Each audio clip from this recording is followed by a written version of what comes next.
Napoleon Hill discovered the secret that Carl Jung had revealed about the human mind. When he understood this hidden truth, his financial life was completely transformed. Ancient secrets came to light about the part of the mind that magnetizes. All wealth and lives were changed forever in ways no one could have predicted. A story of discovery, transformation, and prosperity. Get ready, because this revelation will awaken the hidden power of your mind. Subscribe to the channel, like this video, and comment where you're watching from.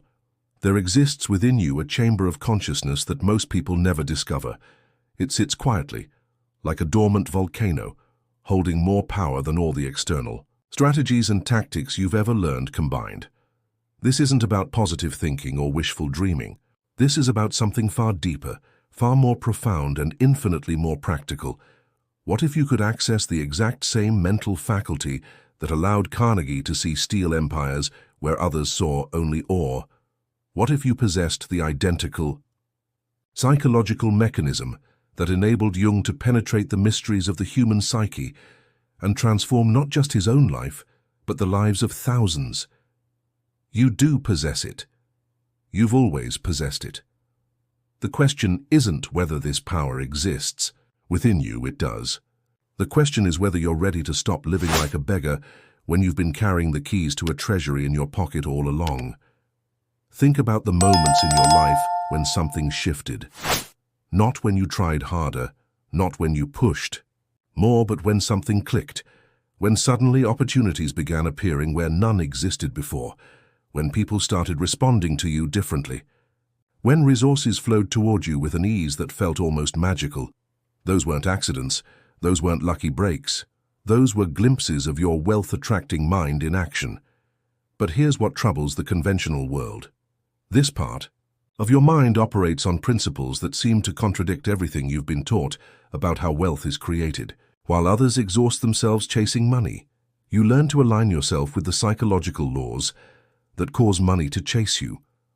While others manipulate and scheme, you discover how to become such a magnet for value that opportunities seek you out. Napoleon Hill spent 25 years studying the most successful people of his era. He didn't just interview them. He dissected their thinking patterns, their mental habits, their unconscious processes. What he discovered wasn't a collection of business strategies. What he discovered was a specific way of organizing consciousness that transformed ordinary individuals into magnets for extraordinary wealth. Carl Jung, approaching from an entirely different angle, uncovered the same truth through his exploration of the human psyche. He found that within each person lies what he called the transcendent function, a psychological mechanism that bridges the conscious and unconscious minds, creating possibilities that neither could generate alone. These two giants of human potential were describing the same phenomenon from different perspectives. They were pointing to a part of your mind that operates like a sophisticated receiving station, constantly picking up signals from the field of infinite possibility and translating them into practical opportunities. Most people live their entire lives with this receiving station turned off. They wonder why others seem to have all the luck. They puzzle over why certain individuals attract success effortlessly, while they struggle for every small gain. They blame their circumstances, their education, their family background, their timing. They create elaborate theories about unfairness and inequality, never realizing they're like someone complaining about darkness while refusing to flip on the light switch. You've felt this frustration, haven't you? You've watched people with less talent, less education, less effort somehow achieve more. You've seen opportunities slip through your fingers, while others, seemingly less qualified, step into them effortlessly. You've wondered what invisible force seems to work in their favor while working against you. That force isn't invisible. It's simply operating below the threshold of your current awareness. The wealth-attracting mind doesn't work through force. It works through attraction. It doesn't push against reality. It aligns with reality's deeper currents. It doesn't fight for resources. It becomes the type of person that resources naturally flow toward. This is why most conventional success advice fails. It teaches you to become a better warrior when what you need to become is a better magnet. It shows you how to work harder, when what you need to learn is how to work in harmony with laws most people don't even know exist. Consider the difference between a dam and a hydroelectric plant. The dam fights against the river, creating resistance, building up pressure. The hydroelectric plant aligns with the river's natural flow, transforming that flow into power. One approach exhausts itself in opposition, the other generates endless energy through cooperation. Your wealth-attracting mind is like that hydroelectric plant. When properly activated, it doesn't fight against the flow of opportunities. It positions itself to transform that flow into the exact resources you need. But here's where most people stumble. They try to activate this power while still thinking like dam builders. They attempt to attract wealth while maintaining psychological patterns designed for scarcity. They want to become magnets while continuing to vibrate at frequencies that repel what they claim to desire. It's like trying to tune into a radio station while deliberately turning the dial to the wrong frequency.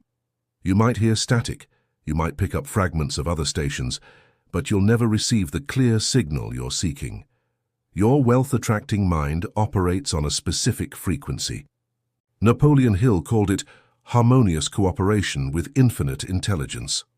Jung referred to it as individuation, the process of becoming fully yourself, aligned with both conscious intentions and unconscious wisdom. Both were describing the same psychological state, a condition of internal coherence that naturally attracts external abundance. This isn't mystical speculation.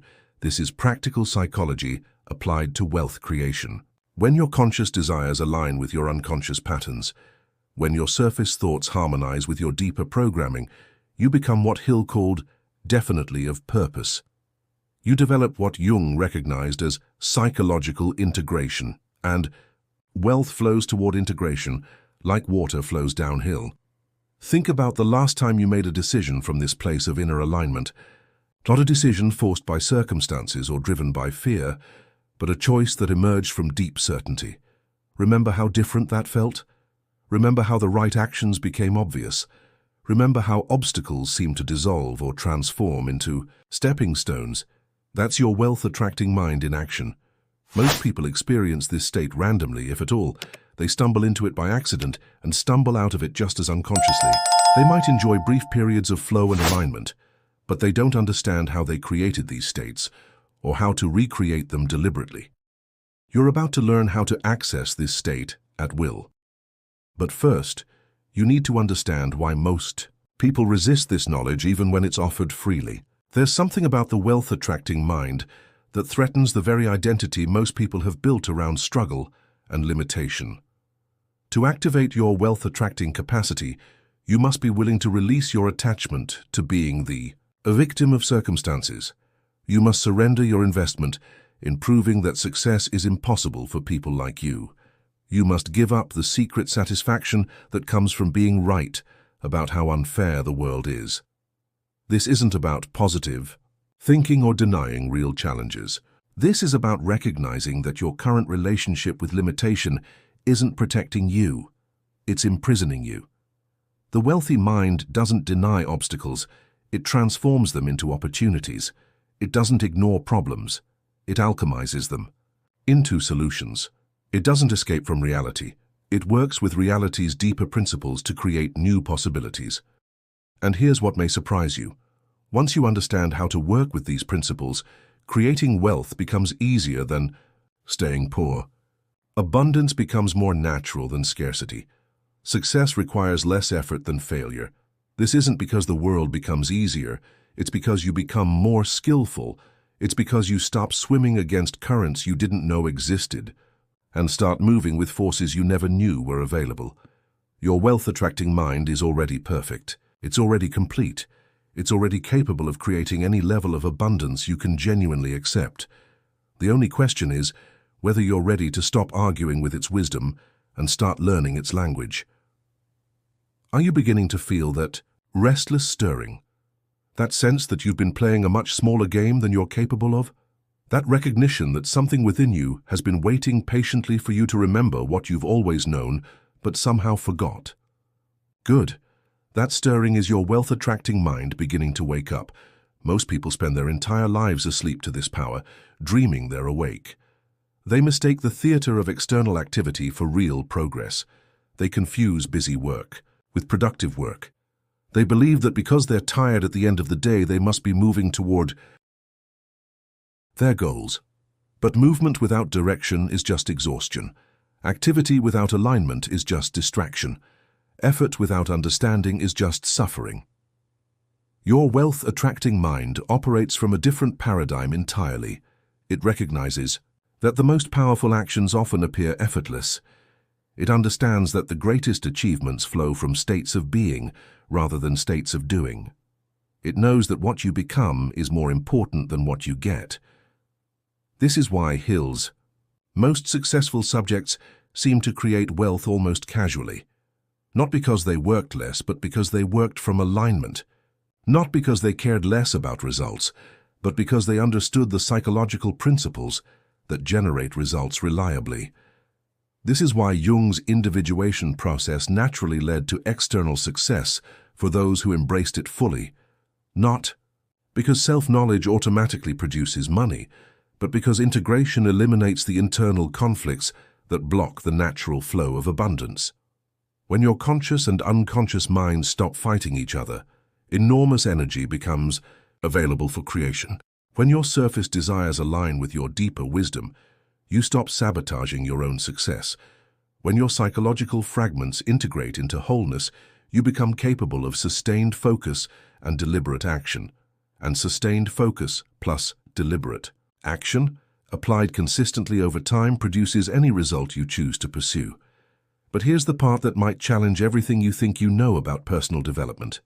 This isn't about becoming someone different. This is about becoming more fully yourself. Your wealth-attracting mind isn't separate from you. It is you operating at your highest capacity. It's not a power you need to acquire.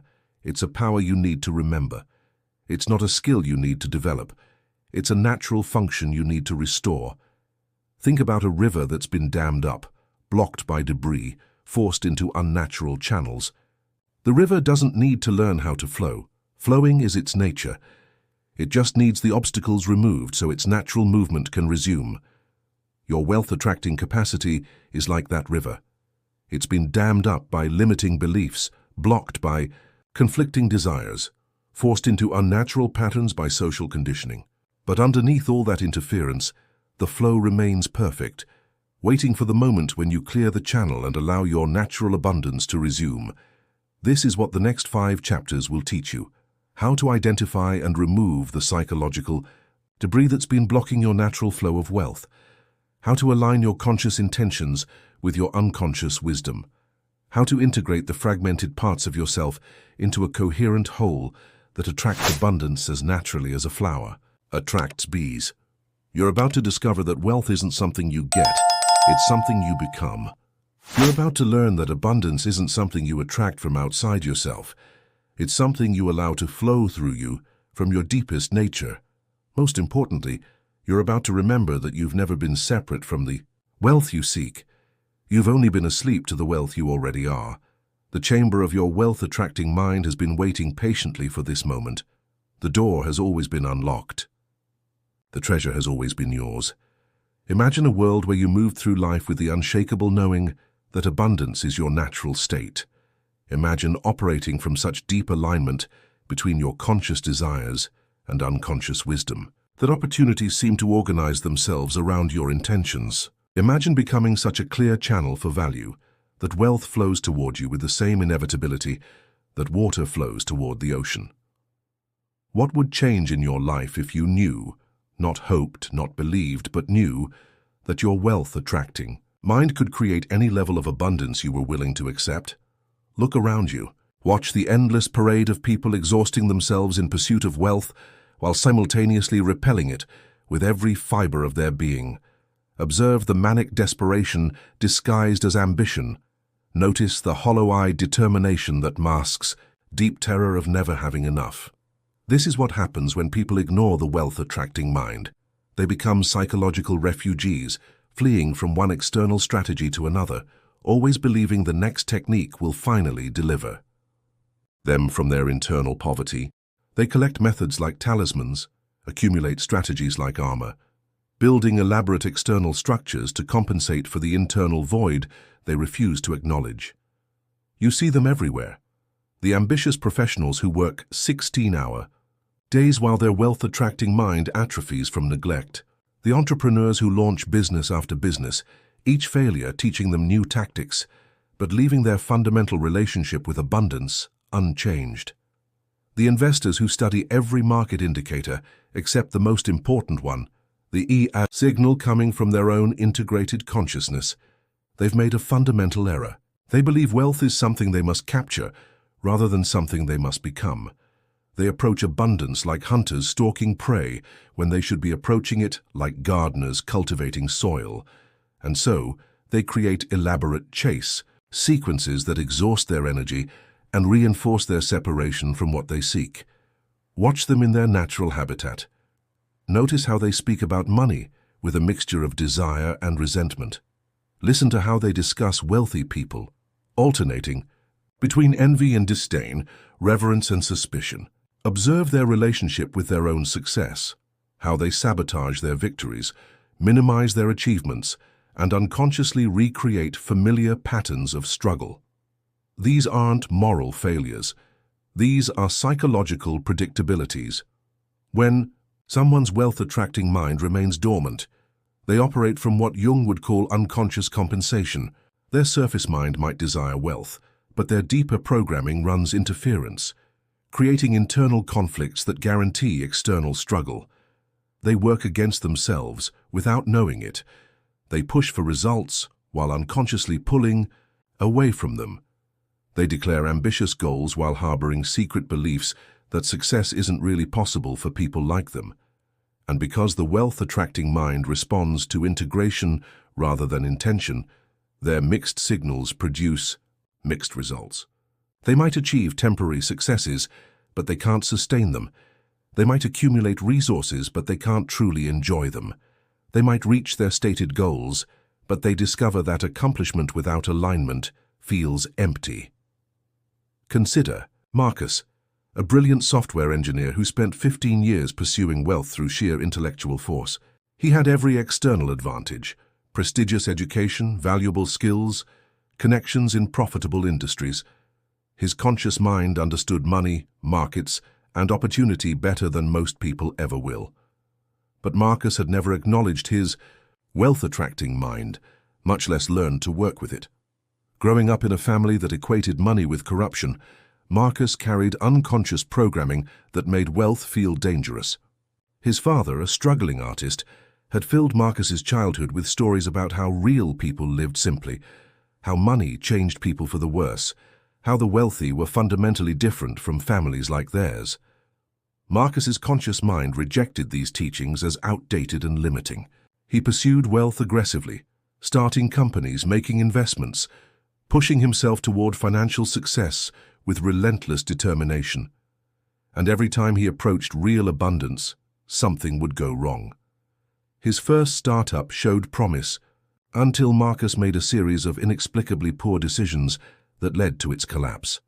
His second venture grew rapidly until Marcus sabotaged key partnerships through unconscious acts of self-destruction. His third company succeeded beyond his expectations until Marcus found himself paralyzed by anxiety, unable to enjoy or expand upon his achievement. Each failure taught Marcus new tactical lessons. He learned better due diligence, improved his negotiation skills, developed more sophisticated risk management strategies. But he never examined the deeper pattern.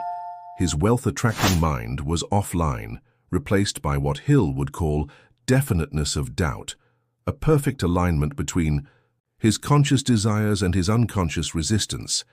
Marcus was like a man trying to fill a bucket with a hole in the bottom. No matter how much water he poured in, no matter how fast he worked, the bucket remained empty. He could see the water going in. He could measure his effort. He could refine his pouring technique, but he couldn't see the leak that made all his efforts futile. The hole in Marcus's bucket was his unintegrated relationship with wealth.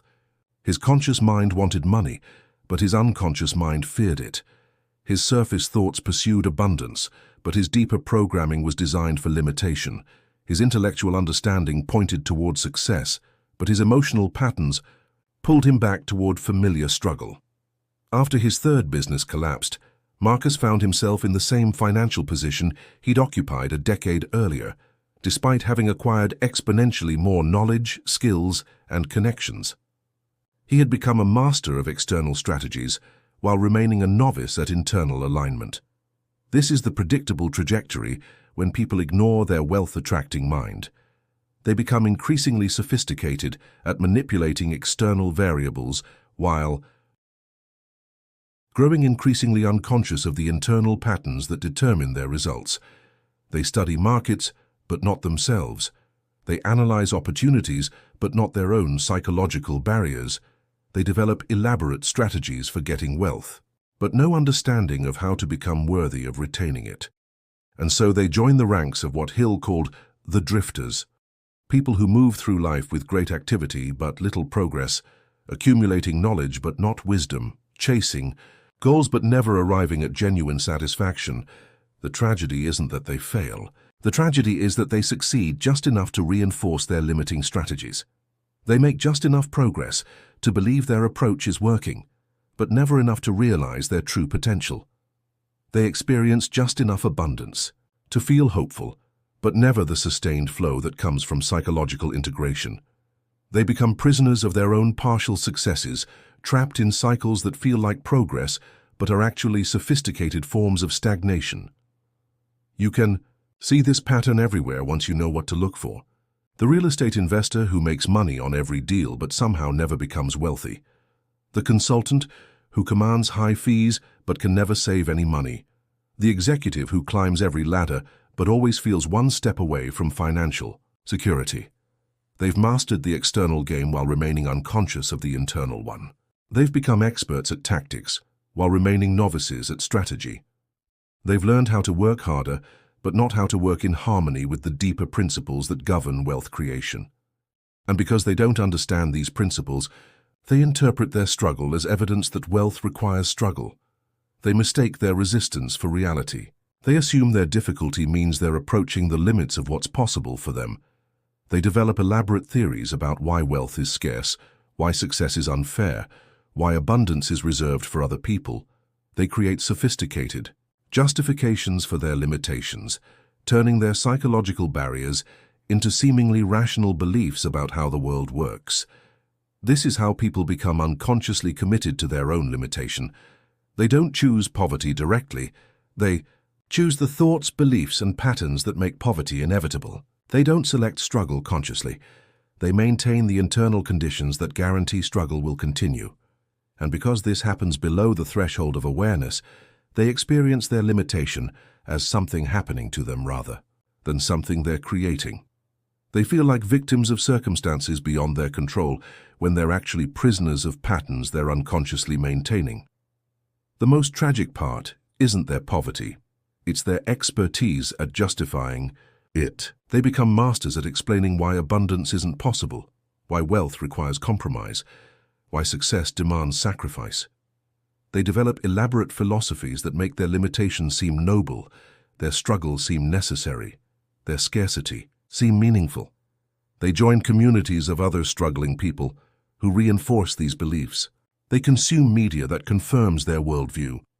They select friends who share their assumptions about money, success, and possibility. They create echo chambers that amplify their limiting beliefs while filtering out evidence that contradicts them.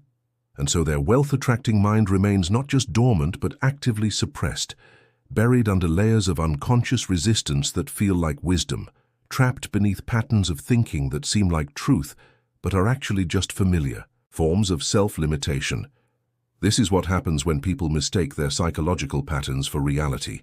They don't see that they're creating their experience. They assume their experience is revealing objective facts about what's possible. They look at their bank account and conclude that money is scarce, not recognizing that their bank account reflects their internal relationship with abundance. They examine their opportunities and decide that success is limited, not understanding that their perception of opportunities is filtered through their unconscious beliefs about what they deserve.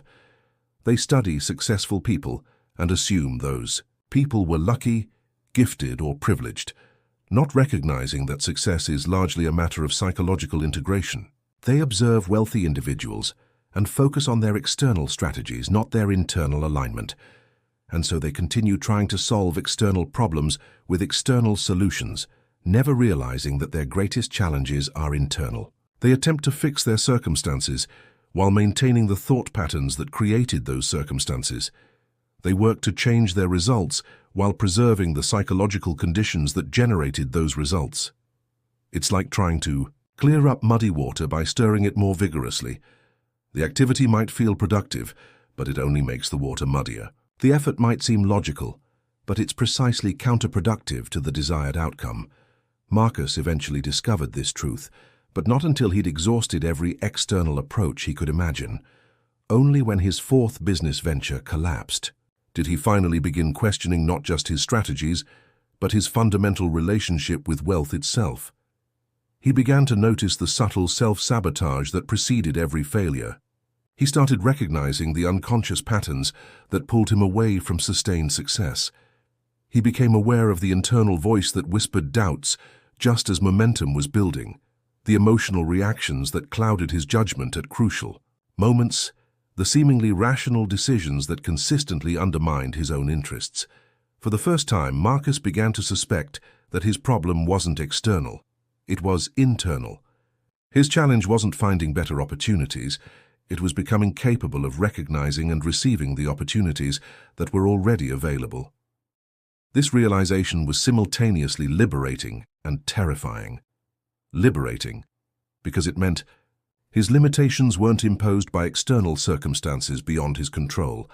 Terrifying, because it meant he was responsible for patterns he'd been unconsciously creating for decades. But this is exactly where the real transformation begins. Not in the comfortable assumption that external factors determine your results, but in the disturbing recognition that you're more powerful than you've been willing to acknowledge. Your wealth-attracting mind has been waiting patiently for this moment of recognition. It doesn't judge your unconscious patterns.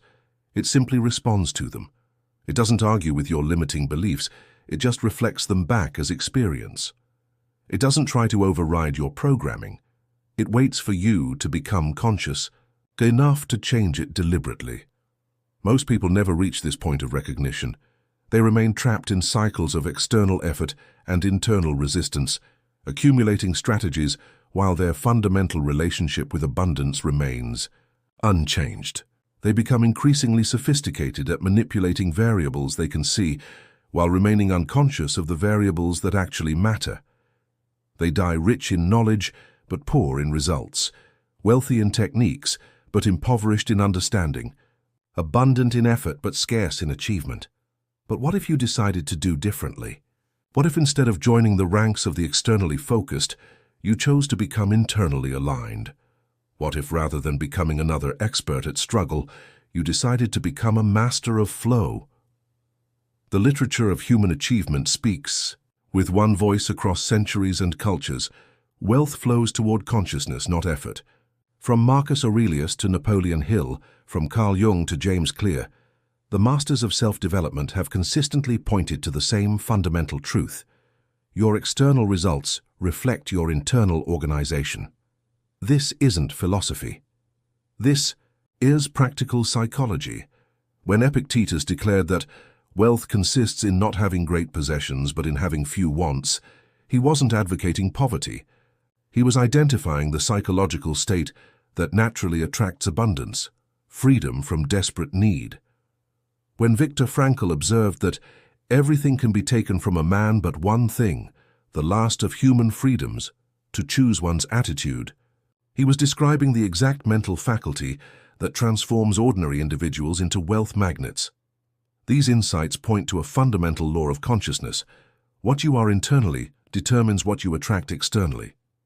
Not what you want, not what you need, not what you think you deserve, what you are. Your wealth-attracting mind operates according to this law with mathematical precision. It doesn't respond to your wishes or your efforts. It responds to your identity, your internal alignment, your degree of psychological integration. Think of it as a sophisticated matching system. When your internal state matches the frequency of abundance, you automatically begin attracting abundant experiences. When your consciousness aligns with wealth principles, wealth begins organizing itself around you. When your psychology integrates around prosperity, prosperity becomes your natural expression. This is why external strategies, by themselves, produce inconsistent results. They attempt to change your circumstances without changing your consciousness. They try to modify your experience without transforming your identity. They focus on getting rather than becoming. If scattered consciousness leads to scattered results, then integrated consciousness leads to integrated results. If internal conflict creates external struggle, then internal harmony creates external flow. If psychological fragmentation produces financial instability, then psychological wholeness produces financial abundance.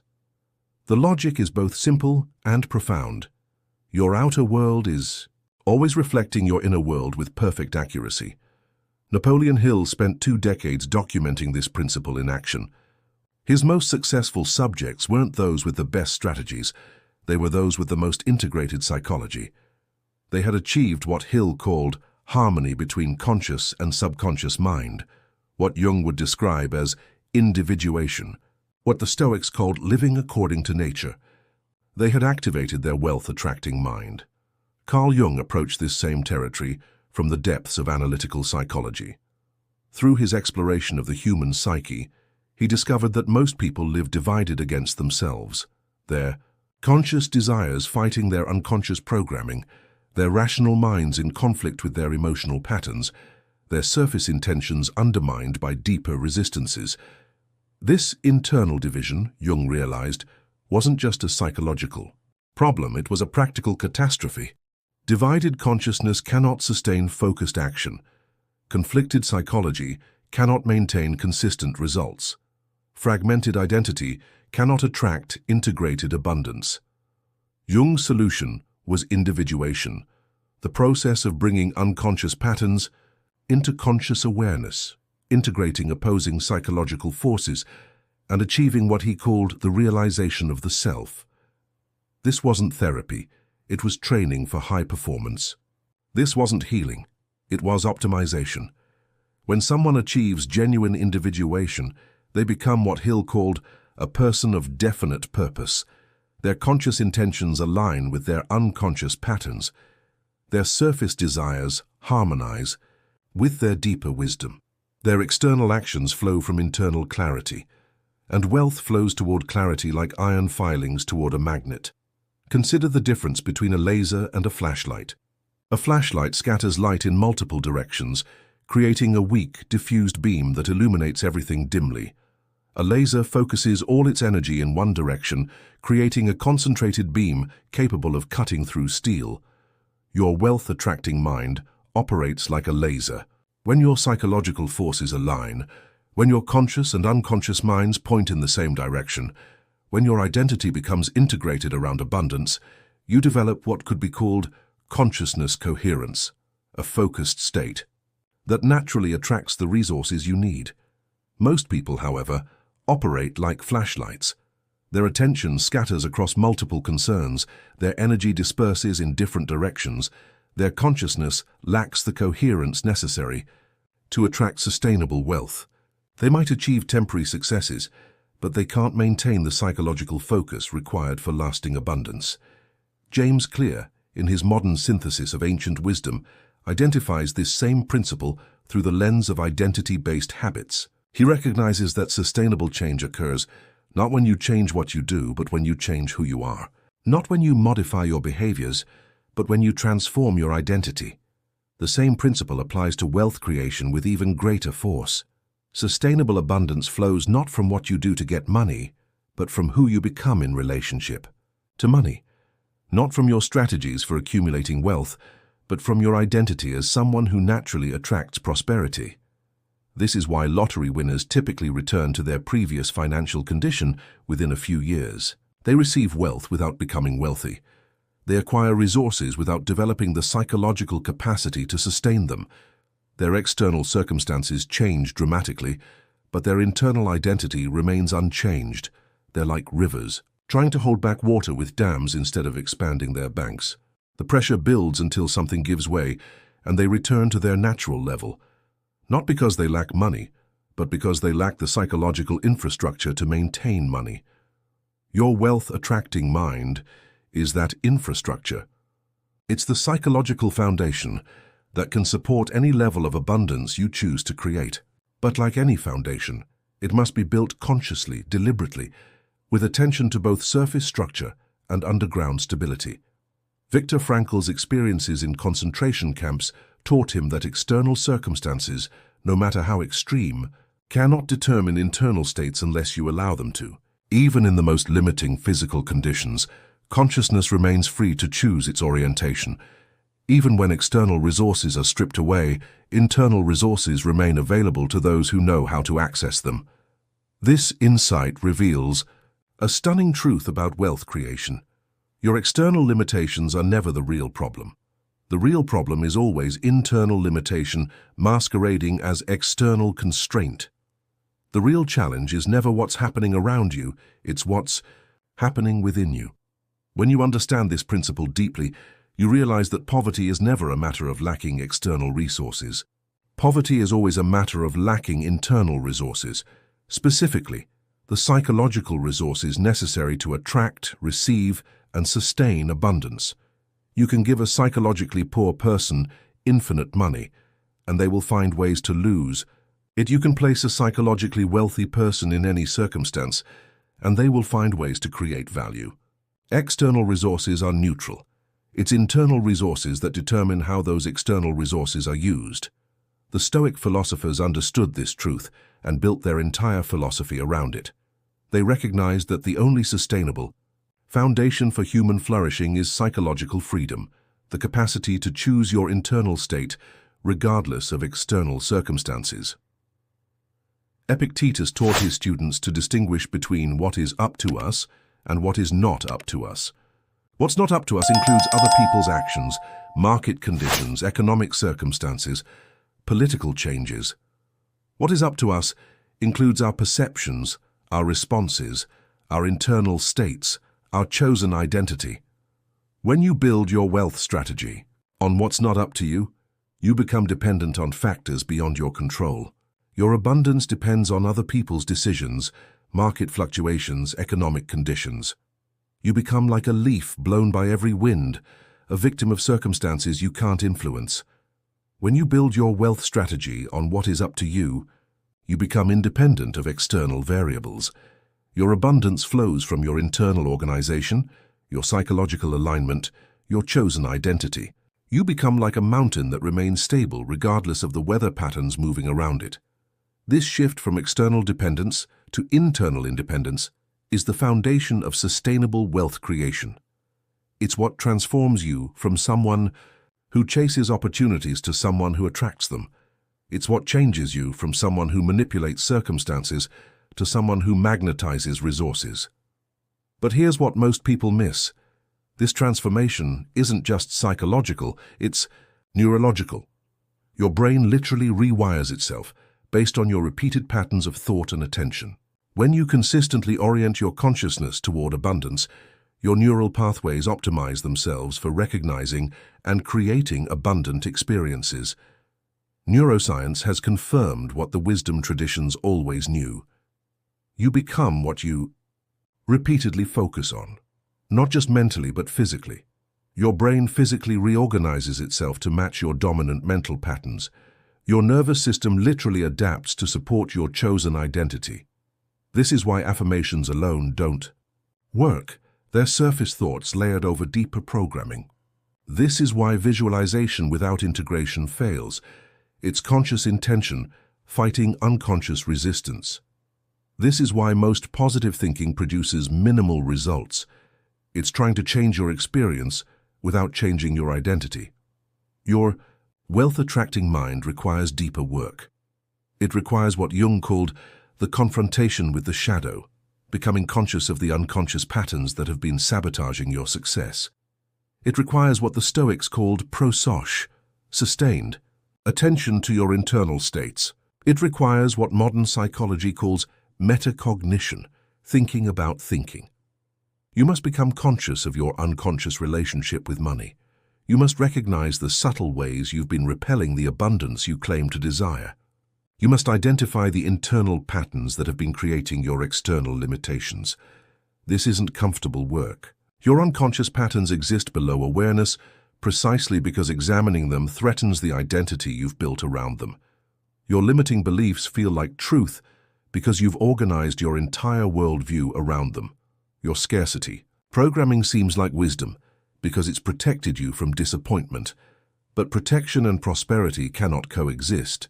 Safety and abundance operate on different principles. The psychological strategies that keep you safe keep you small. The mental patterns that protect you from risk protect you from reward. To activate your wealth-attracting mind, you must be willing to release your investment in limitation. You must surrender your attachment to being right about why abundance isn't possible. You must give up the secret satisfaction that comes from proving that success requires sacrifice.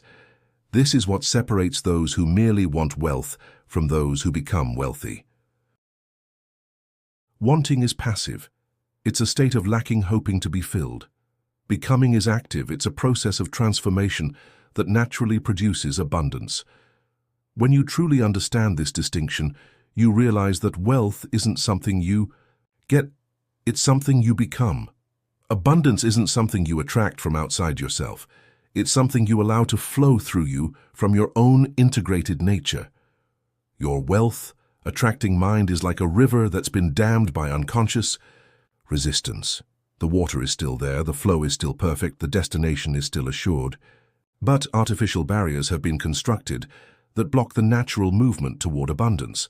These barriers aren't permanent features of the landscape. They're temporary constructions that can be dismantled once you recognize them. They're not your true nature. They're acquired limitations that can be released once you're ready to remember who you really are. The river of abundance wants to flow through you. The wealth-attracting mind wants to awaken within you. The integrated consciousness that naturally magnetizes prosperity is your birthright, not your burden. The only question is whether you're ready to stop building dams and start clearing channels. Whether you're willing to stop being a victim of your unconscious patterns and start being the conscious creator of your experience. The architecture of attraction isn't mysterious, it's methodical. The principles that govern wealth creation aren't secret, they're simply ignored by most people. The psychology of prosperity isn't complex, it's just comprehensive, and like any architecture, it can be learned, practiced, and mastered by anyone, willing to do the internal work that external transformation requires. Stop waiting for dramatic transformation. Stop believing that your wealth-attracting mind will awaken through some sudden revelation or life-changing event. Real power accumulates through daily practice, through consistent small actions that align your consciousness with abundance over time. Your wealth-attracting mind is like a muscle that strengthens with use or atrophies with neglect. Every day, through your thoughts, reactions, and choices, you're either building its capacity or diminishing its power. Every moment presents an opportunity to operate from integration or to slip back into fragmentation. The difference between those who access sustainable wealth and those who remain trapped in financial limitation isn't talent, luck, or circumstances. It's daily habits. It's the accumulated effect of thousands of small choices that either align your consciousness with abundance or reinforce your attachment to scarcity. Here are the 5 daily practices that will systematically activate your wealth-attracting mind. Practice the pause of power. Interrupt your automatic reactions. The moment you feel triggered by financial pressure, criticism, or apparent lack, stop. Don't react immediately. Don't defend instantly. Don't respond from the emotional charge. Instead, pause, breathe. Create space between the stimulus and your response. This pause is where your wealth-attracting mind lives. In that space between trigger and reaction, you can choose to respond from integration rather than fragmentation, from clarity rather than confusion, from abundance rather than scarcity. Most people live their entire lives in reaction mode. Someone criticizes their business idea, and they immediately defend or withdraw. They see a large expense and they instantly panic or complain. They face a financial challenge and they reflexively stress or blame. These automatic reactions reinforce the very patterns that block abundance. When you react to financial pressure with stress, You're programming your nervous system to associate money with pain. When you respond to criticism with defensiveness, you're reinforcing your identity as someone who needs to protect themselves from judgment.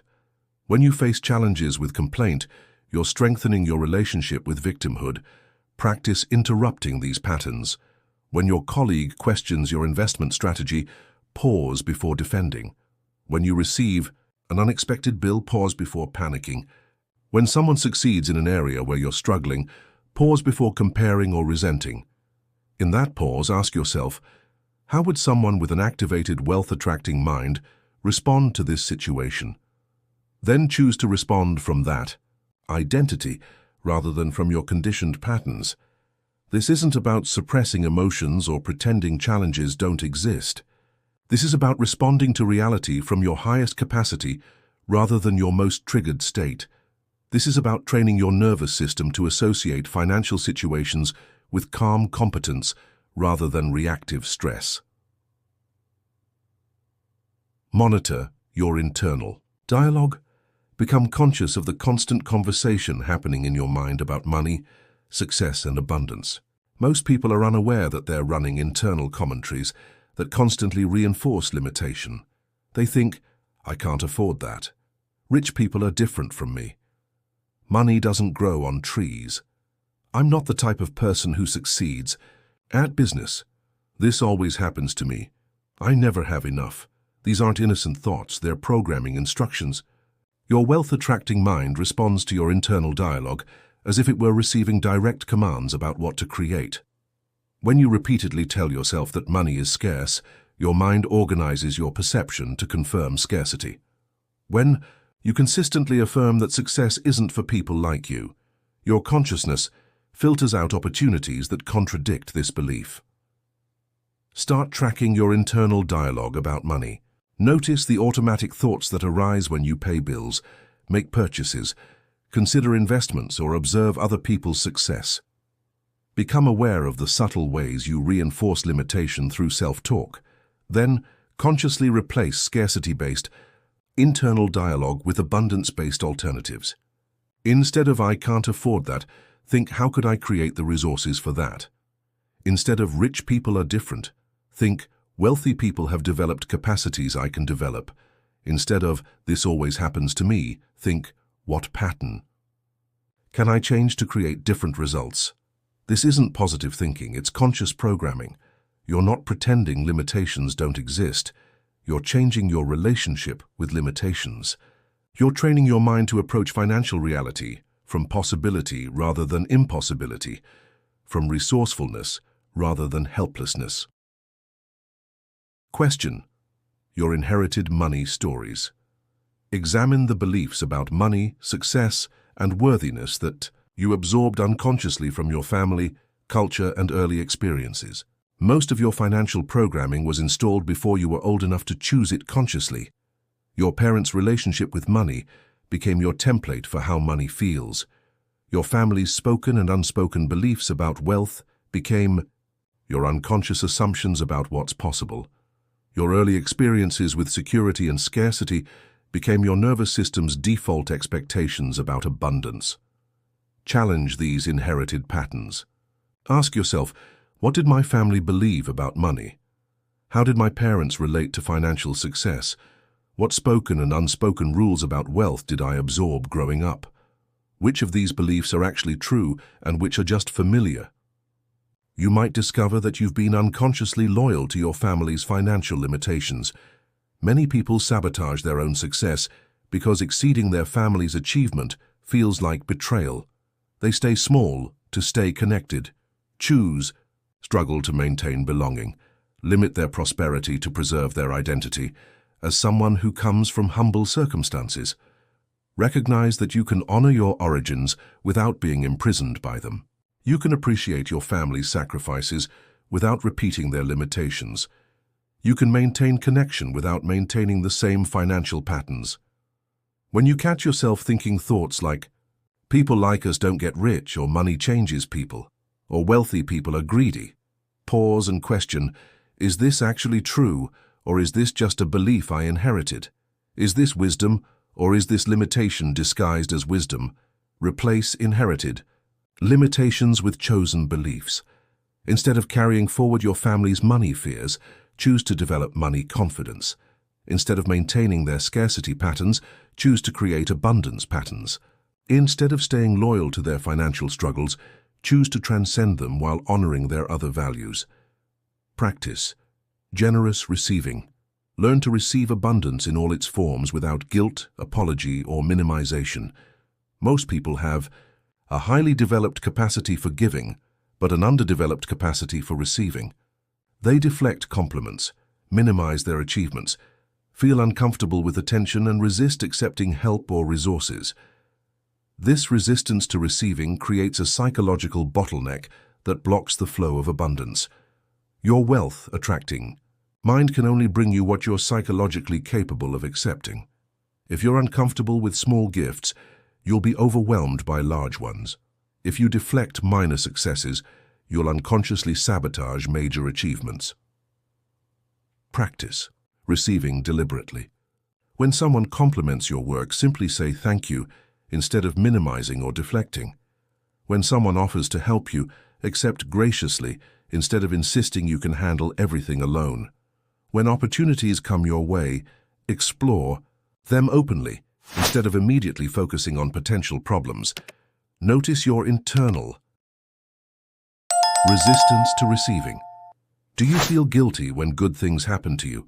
Do you worry that accepting abundance makes you selfish?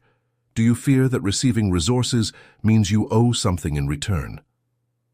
These reactions reveal unconscious programming that blocks your wealth-attracting capacity. Guilt about receiving programs your mind to reject abundance. Fear of owing others makes generosity feel dangerous. Discomfort with attention makes success feel threatening. Challenge these patterns consciously. Recognize that your willingness to receive abundance gives others permission to be generous. Understand that accepting resources gracefully encourages the flow of abundance in your environment. Realize that your comfort with success inspires others to pursue their own prosperity. Cultivate financial curiosity. Replace financial anxiety with financial curiosity. Instead of avoiding money conversations, engage with them. Instead of being overwhelmed by financial complexity, approach it with genuine interest. Instead of treating money as a source of stress, treat it as a fascinating system to understand and master. Most people's financial education stops in adolescence. They learn basic survival skills, how to earn, spend, and save, but they never develop sophisticated understanding of how money actually works. They remain financially illiterate while expecting to become financially successful. This is like trying to become a doctor without studying anatomy, or an engineer without understanding physics.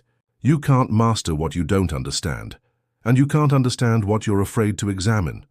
Develop genuine curiosity about financial principles. Study how wealth is created, how markets function, how successful people think about money. Read books, take courses, engage with mentors, not from desperation or fear, but from the same curiosity you'd bring to any other subject you wanted to master. When you encounter financial concepts you don't understand, investigate rather than intimidate.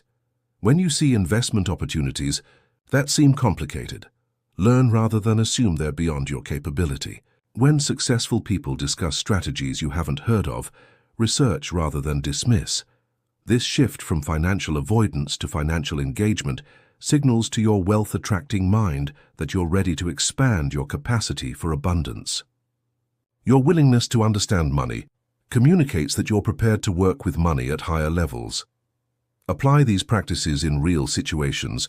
Your colleague questions your side business, suggesting you're too ambitious and should be more realistic.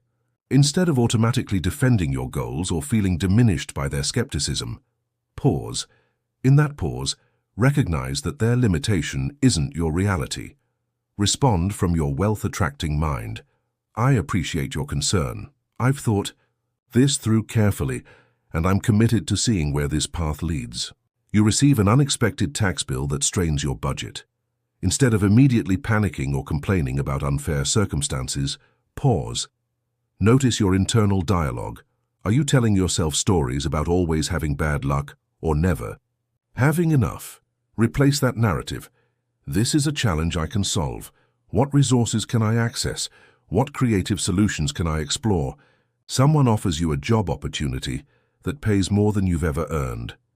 Instead of automatically focusing on whether you're qualified enough or worried about failing, practice generous receiving. Accept the interview, explore the possibility, allow yourself to imagine succeeding at this level. Notice your resistance to good fortune and consciously choose to welcome abundance. You encounter an investment strategy you don't understand while researching wealth-building techniques. Instead of feeling overwhelmed or assuming it's too complicated for someone like you, approach it with financial curiosity. Research the concepts, find resources that explain it clearly, ask questions from people who understand it. Treat your financial education as an ongoing adventure rather than a burden. Your monthly bills arrive and you notice the familiar tension in your stomach and shoulders. Instead of proceeding with that stress as background noise, pause and examine what's happening. What story are you telling yourself about these expenses? How is your body responding to financial responsibility? Consciously relax your nervous system and approach bill paying as a neutral activity rather than a source of suffering. These practices work because they systematically rewire your psychological relationship with money and abundance. They transform you from someone who reacts to financial reality from limitation to someone who responds to financial reality from possibility. They change you from someone who experiences money as a source of stress to someone who experiences money as a tool for creation. But they only work if you practice them consistently. One day of conscious responding doesn't override years of unconscious reacting. 1 week of financial curiosity doesn't eliminate decades of financial avoidance. 1 month of generous receiving doesn't undo a lifetime of deflecting abundance. Your wealth-attracting mind strengthens through repetition. Every time you pause instead of react, every time you question an inherited belief, every time you receive abundance gracefully, you're building psychological capacity for greater prosperity. Start today. Start with one practice. Choose the one that feels most challenging or most relevant to your current situation. Practice it consistently for 30 days. Notice how it affects not just your financial experience, but your entire relationship with challenge, opportunity, and possibility. Your wealth-attracting mind is waiting for these signals that you're ready to operate from a different level of consciousness. It's ready to respond to your integration with increased abundance. It's prepared to reflect your internal alignment with external prosperity. The only question is whether you're ready to do the daily work that sustainable transformation requires. Deep within your consciousness, beyond the realm of strategies and techniques, 3 living symbols wait to guide your wealth, attracting mind toward its full expression. These aren't mere metaphors. They're archetypal patterns that reveal the essential nature of abundance itself. When you align your identity with these symbols, when you embody their qualities in your daily existence, when you allow their wisdom to flow through your actions and decisions, you become a magnet for wealth in its highest form. Not just money, but the complete prosperity that emerges when someone lives in perfect harmony with their deepest nature. The river that finds its way. Imagine a river born in mountain peaks, destined for the ocean thousands of miles away. This river doesn't struggle against the landscape. It works with gravity, geology, and time to create its path toward inevitable reunion with its source. When the river encounters rocks, it doesn't fight them. It flows around them, gradually wearing them smooth. When it meets obstacles, it doesn't force through. It finds another way, sometimes carving entirely new channels. When it reaches plateaus, it doesn't rage against the slowness.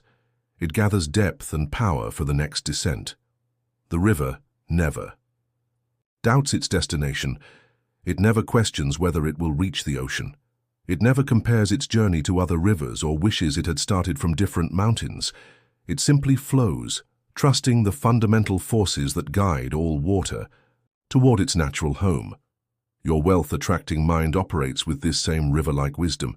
It knows that abundance is your natural destination, not because you deserve it or have earned it, but because prosperity is the ocean toward which all consciousness naturally flows when barriers are removed. Like the river, Your wealth-attracting mind doesn't fight obstacles, it flows around them. When competitors arise, you don't battle them. You find your unique channel. When markets shift, you don't resist the change. You adapt your flow to new conditions. When challenges appear, you don't force solutions. You allow creative alternatives to emerge. The river teaches you patience without passivity. It moves constantly but never frantically. It progresses steadily but never desperately. It maintains forward momentum while remaining completely present to its current location. This is how your wealth-attracting mind approaches financial goals. It maintains clear intention about the destination while remaining flexible about the path. It holds steady focus on abundance while staying responsive to immediate opportunities. It works toward long-term prosperity while extracting full value from present circumstances. When you embody the river's wisdom, you stop exhausting yourself fighting against the natural flow of events. You stop wasting energy on resistance and redirect that energy toward intelligent adaptation. You develop what the Taoists called Wu Wei, effortless action that accomplishes more through alignment than force ever could through struggle. The river also teaches you about patience with your own development. A river doesn't become mighty overnight. It grows through accumulation, through the steady addition of tributaries, through the gradual expansion of its capacity. Your wealth-attracting mind develops the same way. Each day of conscious practice adds to your flow. Each moment of alignment increases your capacity. Each choice to operate from abundance rather than scarcity deepens your channel. Most importantly, the river shows you how to maintain your essential nature, regardless of external circumstances, whether flowing through deserts,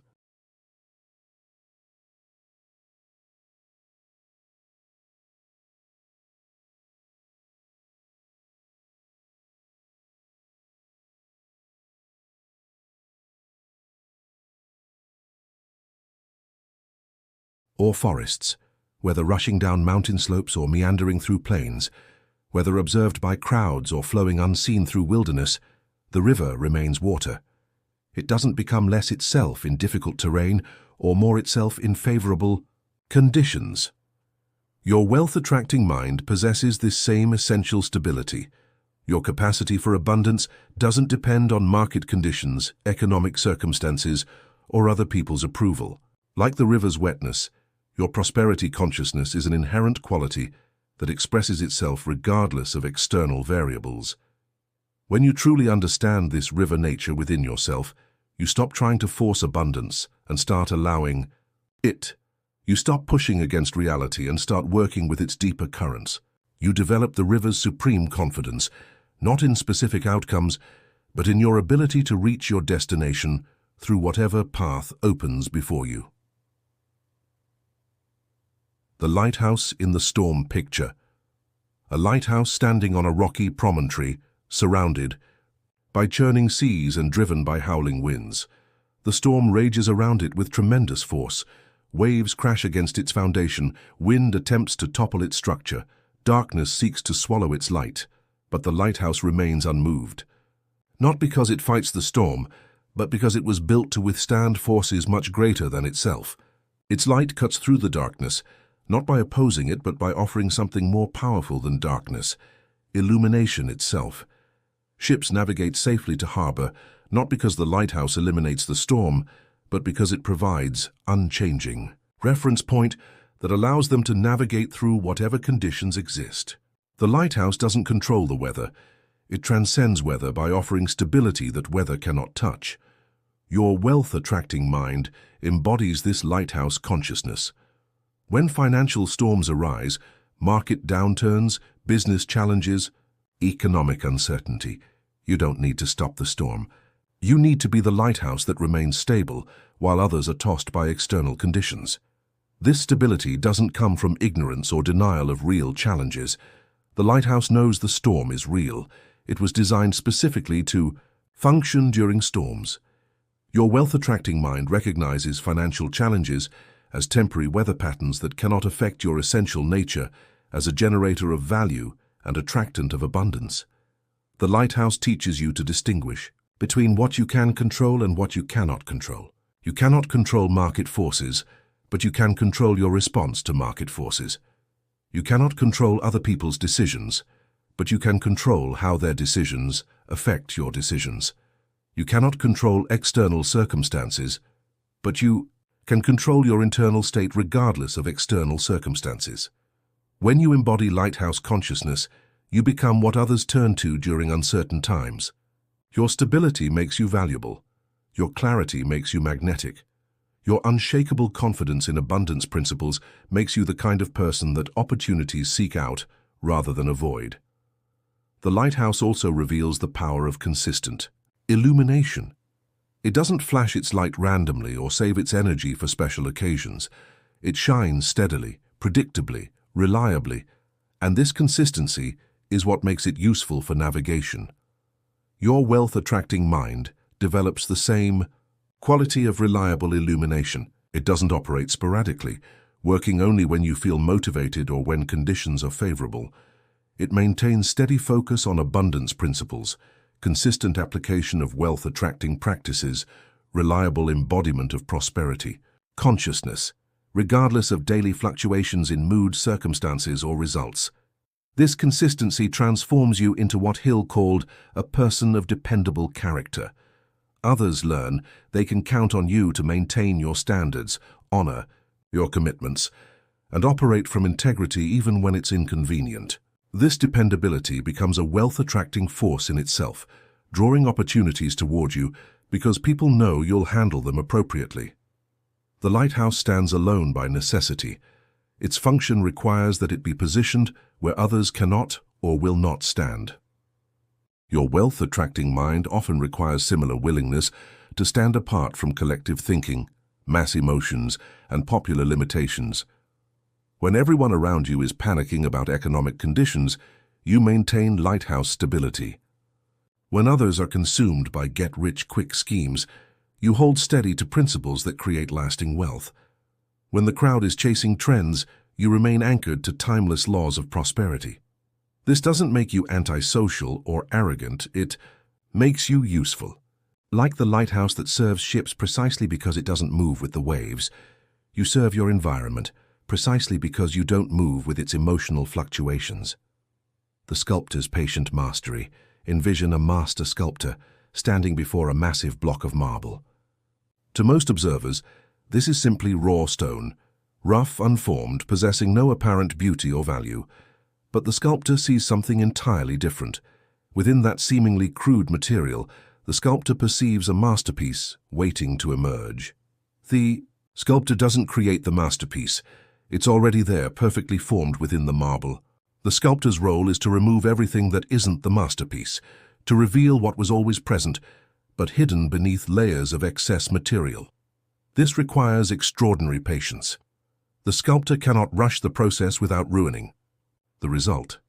Each strike of the chisel must be calculated, deliberate, guided by vision of the final form. Too much force destroys delicate features, too little force accomplishes nothing. The sculptor must maintain perfect balance between patience and persistence, between respecting the material and transforming it. Your wealth-attracting mind works with exactly this sculptor's consciousness. You understand that abundance isn't something you create from nothing. It's something you reveal by removing whatever obscures it. Your prosperity already exists in perfect form within your consciousness. Your role is to chip away the limiting beliefs, unconscious patterns, and inherited programming that hide your natural wealth-attracting capacity. This process requires the sculptor's patience because transformation happens at its own pace. You cannot force psychological integration any more than a sculptor can force marble to become a masterpiece. You must work with the natural properties of consciousness, respecting its resistance while maintaining steady pressure toward the vision. You're revealing. The sculptor teaches you to see potential where others see only problems. Where others observe your current financial limitations, you perceive the abundant identity waiting to emerge. Where others focus on what's wrong with your circumstances, you envision what's possible when those circumstances are transformed through patient, skillful work. This vision isn't fantasy, it's recognition. The sculptor doesn't imagine a masterpiece into existence. The sculptor recognizes a masterpiece that already exists in potential form. Your wealth-attracting mind doesn't fantasize about abundance. It recognizes abundance as your natural state, temporarily obscured by acquired limitations. The sculptor's work happens strike by strike, day by day, through accumulated effort applied consistently over extended time.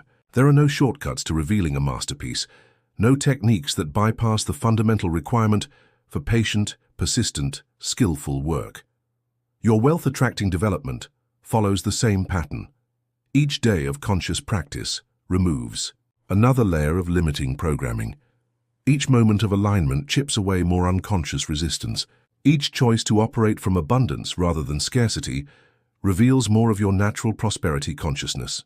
The sculptor must have complete faith in the vision even when the current state of the work appears crude or unfinished. Midway through the process, the marble looks worse than when the sculptor started. Rougher, more chaotic, further from any recognizable form. But the sculptor trusts the process, knowing that apparent destruction is often the precursor to revelation. Your wealth-attracting development often follows this same pattern. As you begin removing old programming and installing new patterns, your financial life might temporarily become more chaotic rather than more stable. Old systems break down before new systems are fully established. Familiar sources of security disappear before abundant alternatives become apparent. This is when the sculptor's faith becomes essential. You must trust that the apparent destruction is actually construction, that the temporary chaos is clearing space for permanent order, that the dissolution of familiar limitations is making room for unfamiliar abundance. The sculptor never mistakes the tool for the artist. The chisel, the hammer, the various instruments of refinement, these are means, not ends. They serve the vision, but cannot replace the vision.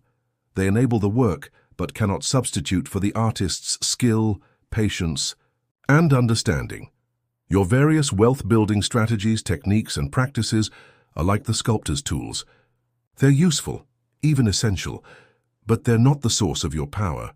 The source is your sculptor consciousness, your ability to perceive abundance within apparent limitation, your patience to work with natural processes rather than forcing artificial timelines, your faith in the masterpiece even when it's not yet visible to others. When you embody these three symbols, the river's flow, the lighthouse's stability, the sculptor's patient mastery, you become an integrated force for abundance. You move toward prosperity with the river's intelligent adaptation, maintain your wealth-attracting capacity with the lighthouse's unwavering illumination, and develop your financial mastery with the sculptor's patient precision. These aren't separate qualities you add to your personality. They're aspects of your deepest nature that emerge naturally when you stop interfering with your own wealth-attracting mind. They're expressions of who you actually are beneath the layers of conditioning that have temporarily obscured your natural prosperity consciousness. The river, the lighthouse, and the sculptor aren't metaphors for what you might become. They're symbols of what you already are, waiting patiently for you to remember your true nature and allow it to express itself through your relationship with abundance. In the end, the ultimate expression of your wealth-attracting mind isn't found in action. It's found in the power of purposeful silence. This isn't the silence of weakness or withdrawal, but the silence of supreme confidence, the pause that contains infinite possibility, the space from which all authentic power emerges. Master this silence, and you master everything else. Most people live in constant reaction, immediately filling every pause with words, responses, explanations. They feel compelled to defend, justify, or elaborate whenever silence appears.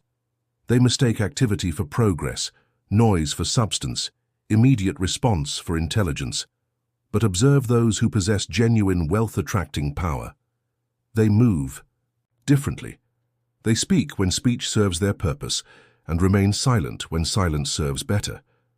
They don't fill every conversational gap or respond to every provocation. They understand that the person who controls the silence controls the interaction. This strategic silence operates on multiple levels simultaneously. The silence that magnetizes opportunities, When someone offers you a business proposition, instead of immediately expressing enthusiasm or concerns, pause. Let the silence hang in the air. Allow them to continue speaking. Often they'll reveal additional information, modify their terms, or expose motivations they hadn't intended to share. This isn't manipulation. It's giving others space to express themselves fully while you gather complete information before responding. Your silence invites their disclosure. Your patience reveals their true position. Your willingness to wait often produces opportunities that immediate response would have prevented. When negotiating any financial arrangement, remember that the first person to speak after a price is mentioned typically loses advantage. Your silence after they quote a number creates psychological pressure for them to improve their offer. Your comfort with the pause communicates confidence in your position.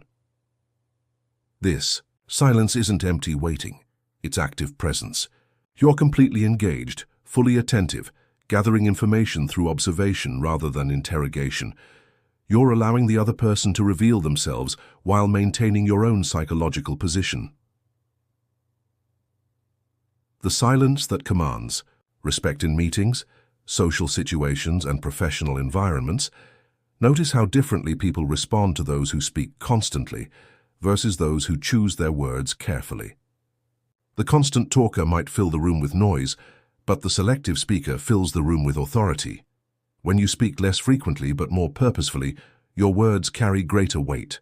When you don't feel compelled to comment on every topic, your observations become more valuable. When you resist the urge to prove your intelligence through constant demonstration, your actual intelligence becomes more apparent. This selective engagement signals to others that your attention is valuable. Your time is precious, your opinions are considered rather than reflexive.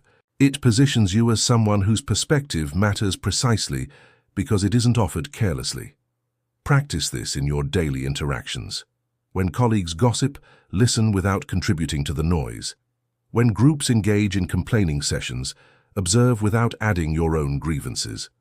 When conversations turn to topics outside your expertise, remain silent rather than offering uninformed opinions. This disciplined silence accomplishes several things simultaneously. It prevents you from wasting social capital on meaningless interactions. It protects you from saying things you might later regret.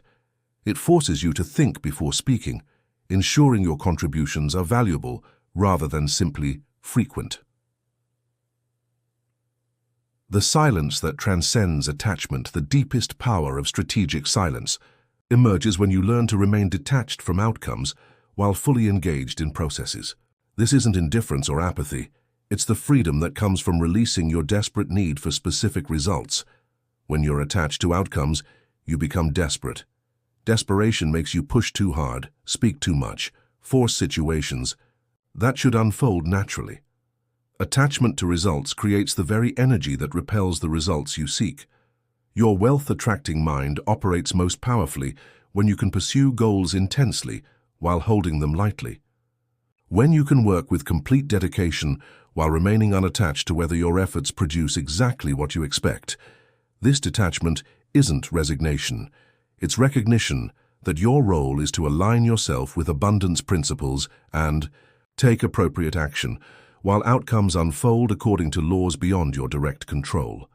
You control the quality of your consciousness, the consistency of your actions, the integrity of your methods. You don't control timing, external responses, or specific manifestations. Practice this detachment in small financial situations first. When waiting for a payment, notice your urge to call repeatedly or express anxiety. Instead, remain silent, trust the process, and direct your energy toward other productive activities. When pursuing business opportunities, notice your tendency to oversell or chase too aggressively. Instead, present your value clearly and allow others to respond without pressure. This detached engagement creates what the ancient traditions called effortless effort, maximum effectiveness with minimum resistance. You become like the lighthouse that shines consistently without demanding that ships respond to its light, like the river that flows steadily without forcing terrain to accommodate its path. The daily disciplines that sustain mastery, your wealth attracting. Mind requires daily cultivation through specific practices that maintain your psychological alignment with abundance. These aren't temporary techniques, they're permanent lifestyle adjustments that keep your consciousness calibrated to prosperity. Begin each day with gratitude practice. Not because positive thinking creates wealth, but because gratitude recalibrates your perception to notice abundance that already exists. Spend 5 minutes acknowledging resources, opportunities, relationships, and capabilities you currently possess. This primes your awareness to recognize additional abundance throughout the day. Your wealth-attracting mind can only attract what you're capable of recognizing. If your attention is habitually focused on lack, limitation, and problems, you'll consistently overlook opportunities, resources, and solutions. Gratitude practice trains your perception to default toward abundance awareness rather than scarcity fixation. Incorporate daily meditation or mindfulness practice, not as escape from reality, but as training in the mental clarity that distinguishes profitable opportunities from distracting activities. Your wealth-attracting mind requires the capacity for sustained focus, the ability to maintain clarity under pressure, the skill to access inner wisdom when external circumstances are chaotic. Regular meditation develops these capacities systematically.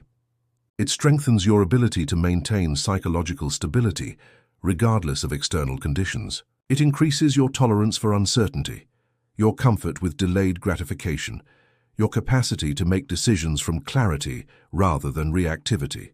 Even 10 minutes daily of focused attention practice will gradually transform your relationship with challenge, opportunity, and abundance. You'll develop what Buddhist traditions call equanimity, the capacity to remain centered and responsive, regardless of whether circumstances are favorable or difficult. Practice daily self-control in small matters.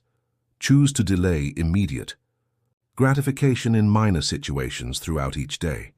When you want to check your phone, wait 5 minutes. When you want to make an impulse purchase, pause for 24 hours. When you feel like complaining about a situation, remain silent instead. These micro-practices of self-control build the psychological muscle necessary for wealth-attracting behavior. The same capacity that allows you to pause before making an emotional purchase enables you to pause before making an emotional business decision. The same discipline that helps you resist minor temptations helps you resist major financial mistakes. Self-control in small matters creates confidence in your ability to exercise self-control in large matters. When you know you can govern your impulses, you become willing to pursue larger opportunities that require sustained discipline over extended periods. The integration of everything. You've learned your journey through these 6 chapters has taken you from recognition of your dormant wealth-attracting capacity through practical daily cultivation of that capacity. You've learned to identify the psychological patterns that block abundance, replace them with patterns that attract abundance, and embody the symbolic qualities that sustain abundance. You've discovered that wealth isn't something you get, it's something you become.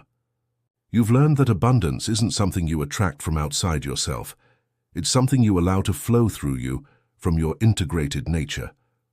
You've realized that your wealth-attracting mind isn't separate from you, it is you operating at your highest capacity. The river consciousness teaches you to flow toward abundance with intelligent adaptation rather than forcing your way through resistance. The lighthouse consciousness shows you how to maintain stability and provide value regardless of external conditions. The sculptor consciousness reveals how to patiently remove everything that obscures your natural prosperity. These aren't separate skills you've acquired. They're aspects of your authentic nature that emerge naturally when you stop interfering with your own wealth, attracting capacity. Your daily practices, the pause of power, conscious internal dialogue, questioning inherited limitations, generous, receiving financial curiosity, aren't temporary techniques but permanent lifestyle adjustments that keep your consciousness aligned with abundance principles. Your strategic silence integrates everything into practical mastery. It's the space from which all your wealth-attracting qualities operate. It's the pause that contains infinite possibility, the stillness from which authentic power emerges, the foundation from which sustainable abundance grows, the moment of choice right. Now in this moment, you stand at a choice point that will determine the trajectory of your entire financial future. You can continue operating from the familiar patterns that have produced your current results, or you can begin implementing the wealth-attracting principles you've discovered. You can remain trapped in the external focus that exhausts energy without producing lasting abundance, or you can begin the internal work that creates authentic wealth-magnetizing capacity. You can continue believing that circumstances determine your financial destiny, or you can begin taking responsibility for the consciousness that creates those circumstances. This choice isn't dramatic or difficult, it's simple and immediate.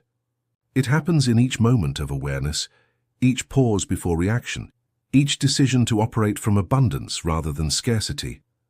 The person you were when you began reading this narrative doesn't have to be the person you are when you finish. The financial patterns that have limited you until now don't have to continue limiting you beyond this moment. The wealth-attracting mind that has been dormant throughout your life is ready to awaken right now. Start with one practice.